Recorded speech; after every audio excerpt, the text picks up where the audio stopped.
Doctor plus நேயர்களுக்கு என் அன்பு வணக்கம். டாக்டர் வைதீபா, அரசு யோகா மற்றும் இயற்கை மருத்துவக் கல்லூரி மற்றும் மருத்துவமனை. இன்னைக்கு பார்க்க போற டாபிக் என்னன்னா, இஞ்சி அல்சரை குணப்படுத்துமா அப்படின்னு கேள்வி கேட்டிருக்கீங்க. நிறைய பேருடைய டவுட் என்ன தெரியுமா? எனக்கு அல்சர் இருக்கு, இஞ்சி சாப்பிடலாமா? சாப்பிட்டா வயிறு எரிச்சல் அதிகமா இருக்கு, அல்சரை அதிகமாக்கிடுது. சோ இத இஞ்சி நல்லதா கெட்டதா அப்படின்றதுதான். ஆக்சுவலா உண்மையா சொல்ல போனோம்னா, ஒரு உடல்ல ஏதாவது ஒரு ரணம் இருக்குன்னு வைங்க, அது ஆறணும்னா நம்மளுடைய சுவை மருத்துவத்துல கார சுவை தான் அதை ஆத்துமே. அப்போ கார சுவைன்னா நீங்க நினைக்கிற மாதிரி மசாலா, நல்லா கரம் மசாலா, காஞ்ச மிளகா, பச்சை மிளகா அப்படி இல்லை. காரம், இயற்கையான காரம் எதுன்னு கேட்டீங்கன்னா, இஞ்சி, மிளகு, பூண்டு, வெங்காயம். இதுதான் ஒரு இயற்கையான காரம். இதுல காஞ்ச மிளகா, பச்சை மிளகாலாம் பாத்தீங்கன்னா காரம் தான். ஆனா அது எக்ஸ்ட்ரீம் லெவல்ல பெயின் எல்லாம் இருக்கு அப்படின்னா பெயின் மேனேஜ்மெண்ட்டுக்காக எடுத்துக்கலாம். ஆனா ஒரு ரணத்தை ஆத்தணும் அப்படின்னா இந்த காரங்கள் தான் நம்ம எடுத்துக்கணும். இஞ்சி கண்டிப்பா நம்மளுடைய அல்சரை குணப்படுத்தும். ஆனா பிரச்சனை என்ன தெரியுமா? இத தனியா எடுக்க கூடாது. நிறைய பேர் என்ன சொல்லுவாங்க தெரியுமா? நான் இஞ்சிய அப்படியே ஜூஸ் பண்ணி நான் குடிச்சேன்னுவாங்க. அது ரொம்ப ரொம்ப தப்பான விஷயம். இஞ்சி நல்லதுதான், ஆனா எந்த விதத்துல நம்ம எடுத்துக்கணும் அப்படின்றது ரொம்ப முக்கியங்க. இந்த மாதிரி தப்பா நம்ம சில விஷயங்களை புரிஞ்சுக்கிட்டு நம்ம நிறைய இந்த மாதிரி எல்லாருமே ஹெல்த்தை பத்தி பேசுறாங்க. இவங்க இதை சொன்னாங்க, அவங்க அதை சொன்னாங்கன்னு மருத்துவர் இல்லாத சில பேரும் கூட பேசுறாங்கல்ல. அதெல்லாம் காதுல வாங்கிக்காதீங்க. ஒரு மருத்துவர் சொல்ற விஷயத்த, அதுவும் உங்க உடம்புக்கு என்ன தேவையோ அதை நீங்க ஃபாலோ பண்ணாலே உங்க பிரச்சனைக்கான தீர்வு கண்டிப்பா கிடைக்கும். இப்போ இந்த இஞ்சியை எப்படி எடுத்துக்கலாம்? நீங்க ஒவ்வொரு பழ சாறுகளோடையோ இல்ல ஒரு பிரச்சனைக்கு இந்த இஞ்சியை சேர்த்துக்கிறது. ஃபர்ஸ்ட் நம்ம இந்த அல்சர் கம்ப்ளைண்ட்டுக்காக பார்க்கலாம். காலையில வெண்பூசணி சாறு, இது அவ்வளவு எஃபெக்டிவா இருக்கும் அல்சர் இருக்கிறவங்களுக்கு. இந்த வெண்பூசணி சாறு எப்படி பண்ணணும்? அதோடைய அந்த தோலை நீக்கிட்டு அந்த பல்பை எடுத்துக்கோங்க, குட்டி குட்டியா கட் பண்ணி போட்டு கொஞ்சமா தண்ணி விடுங்க. இதுல ஜஸ்ட் ஒரு 5 கிராம் இஞ்சிய நல்லா நசுக்கி போட்டுருங்க. ஒரு 2 இல்ல 3 மிளகு போட்டுருங்க. இதை நீங்க மிக்சியில அடிச்சு சுவைக்கேத்த மாதிரி சும்மா ஒரு சிட்டிகை இல்ல 2 சிட்டிகை உப்பு சேர்த்தா போதும். காலையில இதை நீங்க குடிச்சீங்க அப்படின்னா இது உங்களுடைய அல்சரை ஹீல் பண்றதுக்கு ஹெல்ப் பண்ணும். இப்போ இந்த இது நான் இஞ்சி சேர்த்தத காலையில வெறும் வயிற்றுல சாப்பிடலாமா? சாப்பிடலாம்.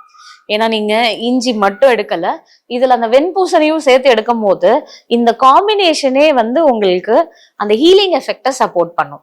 அடுத்தது அல்சருக்கு இன்னொரு எது பெஸ்ட்ன்னு கேட்டீங்கன்னா, கேபேஜ், கோஸ் இருக்குங்களே.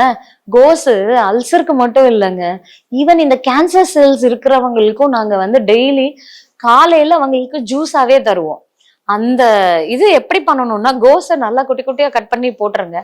5 கிராம் இஞ்சி, இது கூட ஒரு 2 மிளகு, ஒரு சிட்டிகை மஞ்சள் போட்டு நல்லா ஜூஸா அடிச்சு அவங்களுக்கு அந்த காலையில வெறும் வயிற்றுல கொடுத்தோம் அப்படின்னா இது நம்மளுடைய அல்சரை நல்லா ஹீல் பண்ணும். அடுத்தது பாத்தீங்கன்னாக்கா, ஒரு மத்தியான வேலையில இந்த மாதிரி அல்சர் இருக்கு, எனக்கு காலையில இப்படி ஜூஸ் போட டைம் இல்லை, ஸோ அட்லீஸ்ட் நான் ஆஃபீஸ் போனதுக்கு அப்புறமாவது இல்ல எல்லாரும் ஆஃபீஸ் கிளம்பி போனதுக்கு அப்புறமாவது நான் அதை எடுத்துக்கலாமா? இப்ப இந்த GERD டிசீஸ்ன்னு சொல்லுவாங்க, கேஸ்ட்ரோ இசோஃபேஜியல் ரிஃப்ளெக்ஸ் டிசீஸ்ன்னு சொல்றது. என்ன சாப்பிட்டாலும் எற்கழிச்சுக்கிட்டே இருக்கும் மேல, அதே நெஞ்சில சாப்பாடு இருந்துகிட்டே இருக்கும், நெஞ்சு எரிச்சல் இருக்கும், அஜீர்ண தொந்தரவு இருக்கும், வயிறு வலி இருந்துகிட்டே இருக்கு. இதெல்லாம் இருக்குன்னா இதை நீங்க இந்த இது நீங்க மத்தியானத்துல கண்டிப்பா ஃபாலோ பண்ணலாம். காலையில அந்த ஜூஸும் எடுத்துக்கோங்க, மத்தியானம் இதையும் எப்படி நம்ம எடுத்துக்கலாம்? 1 டம்ளர் தண்ணி, இதுல 1/4 ஸ்பூன் மஞ்சள் தூள், 1/4 ஸ்பூன் மிளகுத்தூள், 5 கிராம் இஞ்சி, ஒரு ஏலக்காய், ஒரு லவங்கம் நல்லா இடிச்சு போட்டுருங்க, ஒரு கைப்பிடி துளசி இலை. இது எல்லாம் ஒரு 3 நிமிஷம் கொதிக்க வைங்க. அத வடிகட்டி அந்த தண்ணிய நல்லா வெதுன்னு கொஞ்சமா லெமனை ஸ்குவீஸ் பண்ணி குடிச்சிங்கன்னா இது நல்ல எனர்ஜியாவும் இருக்கும், உங்க ஜீரண சக்தியை நல்லா இம்ப்ரூவ் பண்ணும். முக்கியமா இந்த மாதிரி கேஸ்ட்ரைட்டிஸ் இருக்கிறவங்களுக்கு இது ஒரு பெஸ்ட் சொல்யூஷனாவே இருக்கும். அந்த மஞ்சள்ல இருக்கக்கூடிய குர்குமினும் அந்த மிளகுல இருக்கக்கூடிய பெப்பரினும் இந்த இஞ்சில இருக்கக்கூடிய ஜிஞ்சராலும் சேர்ந்துச்சுன்னா நம்மளுடைய கேஸ்ட்ரிக் செக்ரீஷனை ரெகுலேட் பண்ணி கொடுக்கும். ஈவன் இது மலச்சிக்கல் இல்லாம கூட பாத்துக்குது. இது கொஞ்சம் கொஞ்சமா நமக்கு அந்த அல்சரை ஹீல் பண்றதுக்கு ஹெல்ப் பண்ணும். இது நீங்க அப்பப்போ கொஞ்சம் தேங்காய் பால் குடிச்சுக்கிறது நல்லது, இளநீர் குடிக்கிறது நல்லது. மத்தியானம் சாப்பிட்டதுக்கு அப்புறம் ஒரு டம்ளர் மோர் குடிக்கணுங்க. அந்த மோர்லயும் கொஞ்சம் பெருங்காயம், இஞ்சி, கருவேப்பிலை, கொத்தமல்லிய போட்டு நல்லா மசாலா மோர் மாதிரி எடுத்து போனீங்கன்னா நீங்க கேட்கலாம், ஐயோ மத்தியானத்துக்குள்ள புளிச்சிடுது மேடம் அப்படின்னு. நீங்க இந்த மாதிரி பெருங்காயம், இஞ்சி எல்லாம் போட்டீங்கன்னா அது அவ்வளவு சீக்கிரத்துல புளிக்காது. ஆனா அதுக்காக நீங்க 4 மணி வரைக்கும் வச்சிருக்கணும்ன்றதுலாம் தப்பு. ஒரு மணி 1:30 மணிக்குள்ள நீங்க அதை பினிஷ் பண்ணிடுங்க. நீங்க அதுல உப்பு போடாம நீங்க குடிக்கும் போது அதுல சால்ட் சேர்த்துக்கோங்க.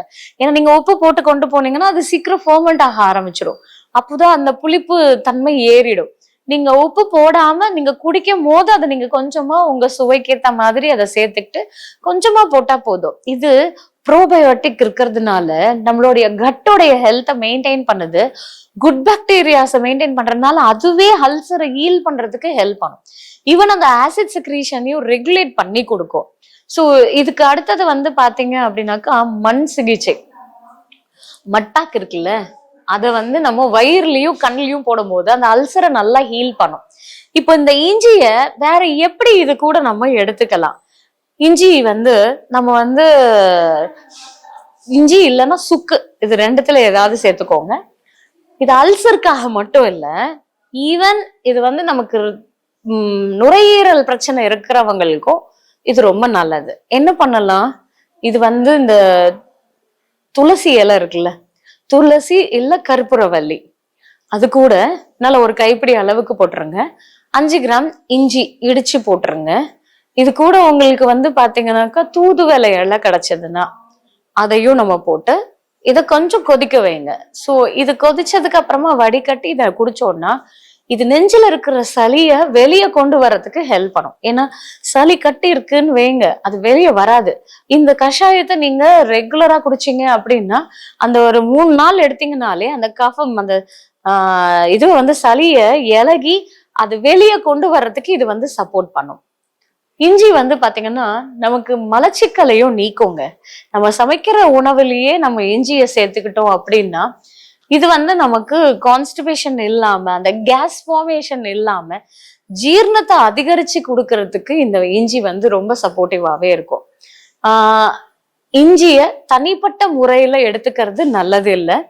அதே மாதிரி ரொம்ப ப்ளீடிங் இருக்கு, பெயின் ரொம்ப அக்யூட்டாலாம் இருக்கு, கொஞ்சம் கூட காரம் சேர்த்துக்க முடியல அப்படின்னா பழங்கள் அதிகமா சாப்பிடணும். நீங்க மோர் எடுத்துக்கோங்க. அப்போ கொஞ்சம் கொஞ்சமா நீங்க காரம் சேர்க்கறீங்கன்னா அதுல ஃபர்ஸ்ட் சேர்க்கக்கூடிய இது இஞ்சியா தான் இருக்கும். இந்த காரத்துல இருந்துதான் நீங்க ஸ்டார்ட் பண்ணணும். அதுவும் கொஞ்சம் கொஞ்சமா நீங்க அதை ஆட் பண்ணிக்கிட்டே வரும்போது உங்களுக்கு அந்த ஹீலிங் சப்போர்ட் பண்ணிக்கிட்டே வரும். ரொம்ப அல்சரேஷன் இருக்கு, ப்ளீடிங், சில நேரத்துல வாமிட் பண்ணும்போது ப்ளீடே ஆகுதுன்னா கூட இந்த காரம் நீங்க அப்படியே எடுத்துக்காதீங்க. நான் சொன்ன மெத்தட்ல கூட இருக்கிறத மருத்துவருடைய ஆலோசனை பிரகாரம் எடுத்துக்கலாம். ஸோ இன்னும் இந்த மாதிரி நிறைய ஹெல்த் இன்ஃபர்மேஷனோட உங்களை அடுத்த வீடியோல சந்திக்கிறேன். நன்றி, வணக்கம்.